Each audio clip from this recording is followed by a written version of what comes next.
welcome to Last Call. I'm Carson Daly, and we have a fine show headed your way, including a spotlight on Graves star Skylar Astin, the music tonight of Bomba Estadio. But first, we're going to sit down with the lovely and talented leading lady who stars opposite Tom Cruise in Jack Reacher Never Go Back.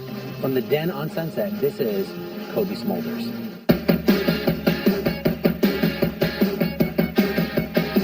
In the Marvel universe, I play Maria Hill, who, her whereabouts are unknown currently, but she used to work at S.H.I.E.L.D. when S.H.I.E.L.D. was active, doing something like Reacher.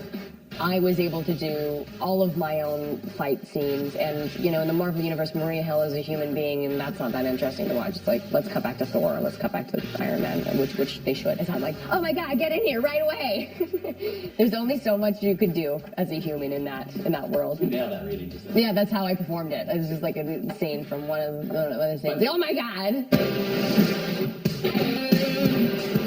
My name is Jacoba Francisca Maria Smulders. Okay, like my real name. I mean, that is my real name. I'm Cobie Smulders. I'm an actress, and I just did a movie called Jack Reacher Never Go Back.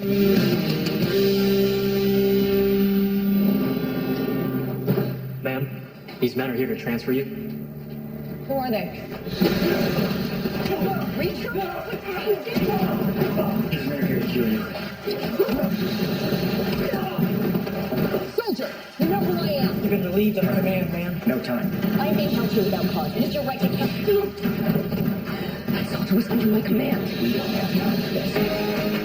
Here's the thing with Tom Cruise. I mean, he's like the master of making action films. But I think that this movie is different in the sense that it's more of a crime thriller. So I play Major Susan Turner. She's really tough, she's strong, she's confident, she's stubborn, and, you know, she's a very high-ranking woman within the military. And what happens in the film is two of her soldiers get murdered, and she gets charged with that murder. And so through the film, she's trying to find out who actually did commit the crime. Tell me, what happened? She'll kill me. She'll kill you.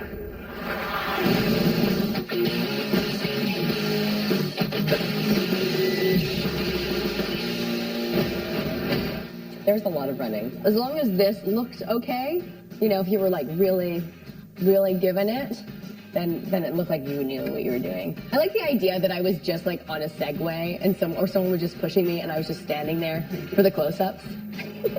That would have been nice. I had broken my leg this summer before we started shooting, so I got off crutches and was just like in the stages of just like relearning how to walk. And I started training like a week after I got off crutches. And Tom Cruise is the fastest human being in movies. In some moments, I'm just like, just trying to survive, man. Because we did a couple takes where he was in the lead and I couldn't catch up to the guy. I would be like, putting every ounce of energy I had into it and just really trying really hard, and he would be so far ahead of me so fast, and I would have to yell like if we were shooting here. I would like out of the side of my mouth over here so you couldn't really see it on camera, I'd be like, slow down, so he would slow down. So then after that I was like, guys, I just feel like she's faster. So all of the character choices you make, are they for purely selfish reasons? They're just purely so I don't have to do any physical activity or as little as humanly possible. Surprisingly, no big sex scene in this thing. Right. But there's the requisite unnecessary boxing. Yes, but you know, that scene, I think I pitched it. I think I was like, why just be topless? I tried to not do as much physical activity and try to be naked as much as humanly possible. I thought this was like Hollywood forcing this on, but it turns out no, you're No, I'm forcing nudity in all my scenes. It's in my writer, it's in my contract. As soon as I sign on to a project, I say, listen guys, I know this is a children's show, but I gotta be naked in it.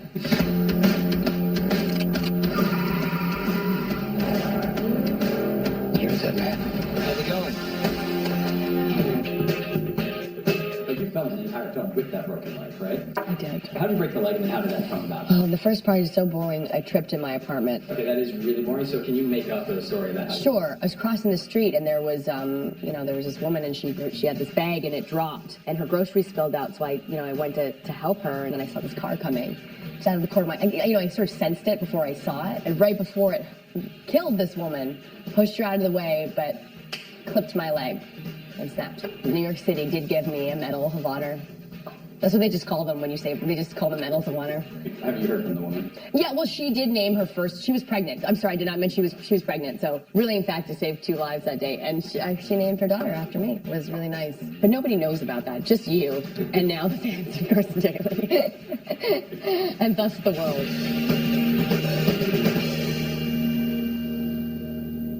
That was Cobie Smulders. Jack Reacher Never Go Back is in theaters now. All right, coming up next, the music is Bomba Estéreo. We'll do that from the El Rey.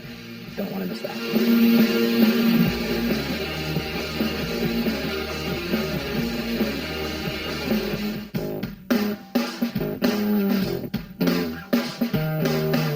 Welcome back. Bomba Estéreo is a Colombian band that's been at it for over a decade and absolutely lights the stage on fire wherever they go. In fact, most recently, it was the El Rey Theater right here in LA. So we're glad that we were there to capture it all and deliver it to you. Here's Bomba Estéreo on Last Call.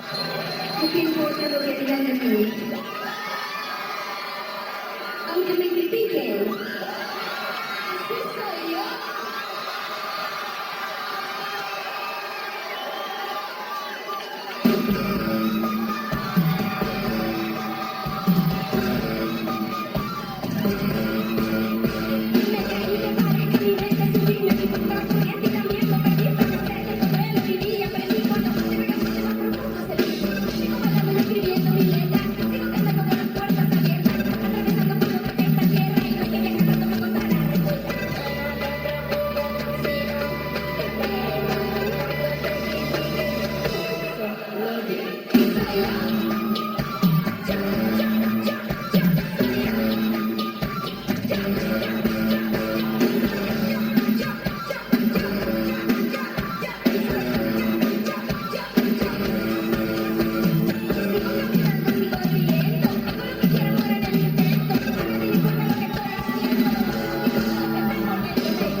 That was Bomba Estéreo. Amanecer is the name of their album, and it is out right now. Skylar Astin gets our spotlight treatment next.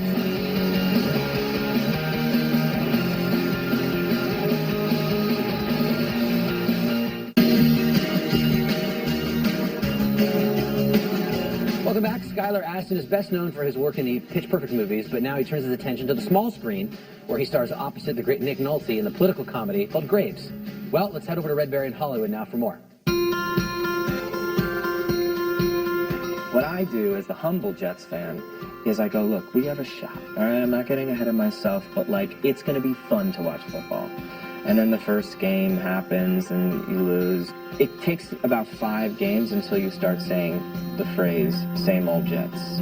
My wife, actually, when she watches the games with me, she will also say, didn't we watch this episode last week? Like when they lose at the end? All of my team's mottos, they're never like legacy and like three-peat. It's like, you gotta believe that this will not be how it always is. It's like, you know, Fairy tale. yeah, it can happen, like New York Jets. I'm Skylar Astin, and I'm in the new show Graves.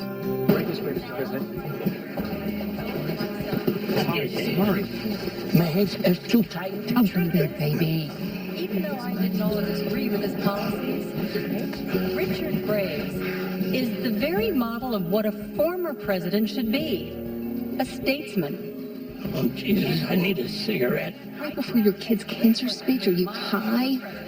Graves tells a story of a former president, Nick Nolte, who's 25 years removed from the White House, living on a Santa Fe compound, kind of going through an existential crisis where he's smoking weed and he's drinking a lot, and he's just really riddled with regret for all of the decisions that he made throughout his 2 terms and how he's a very polarizing figure. And it's an interesting retrospective look on a presidency where he tries to right all the wrongs of his administration and really live authentically. Is it Latin? Oh, yeah. Amor, Vincent, omnia. Love conquers all things. Right? Bit simplistic. Well, fan is simple. Oh, all right. Well, I will be right back to take your order, Mr. President. Thank you. What the hell are you staring at? Whatever you're expecting Nick Nolte to be, it's exactly that. He's in this place in his life where he's like, you know, battle-tested guy that's got these war stories. So he'll be telling his story, and we'll be sitting in my character's Prius, and there's no director around, so we're just getting our direction from the walkie-talkie. And he'll be like, and me and James Dean were in a bathtub, but the bathtub wasn't completely full action, and we'll go right into the scene from his story. Or there's that moment where the director calls action, and you could feel that the director's not sure if Nick completely heard him because he's bulldozing him with this story. But then Nick will, like, finish his story, take a beat, and just nail us. Honestly, your presidency serves as a conservative model for all.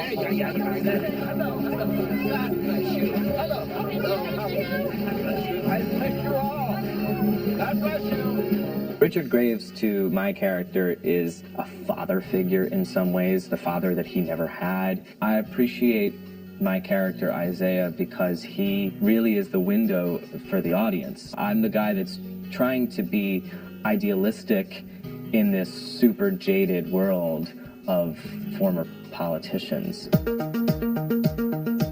I sang a Kelly Clarkson song in the first Pitch Perfect, but we all did. We all sang Since You've Been Gone for the audition sequence. And of course, in the script it just says, Jesse nails it.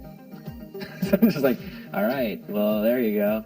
Was it intimidating, though, just the idea that amidst these are the best a cappella singers, you know, in the country, yet you are the best of the best? Well, not only was our cast so talented, but the people that they had come in to play the bad singers or the guy who was the overly operatic guy, well, that guy's like straight up an opera guy, and that person won the a cappella championship. So I have all of these people, too, being like, no, it's good, it's good, it's great. I mean, it's good.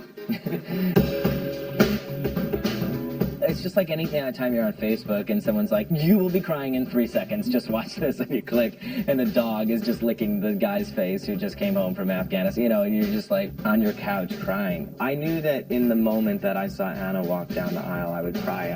I know myself, I know our connection, I know what we've been romanticizing. When it came close, one of her friends, and I think her stylist, was just like, are you gonna cry? You better cry. And all of a sudden it became this pressure to feel this feeling that I knew I would organically feel. When it came down to really like go out there and get married, I was already like, you know, and then I just complete ugly cried and had to like calm down, because like they should be looking at the beautiful bride that's walking down the aisle, not the groom who's like having a moment.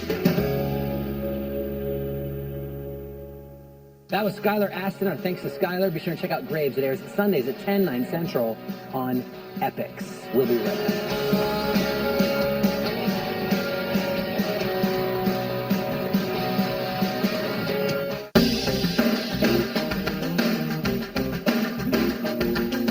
All right, thanks everybody here at 97.1 Amp Radio. If you're in LA, feel free to tune in there.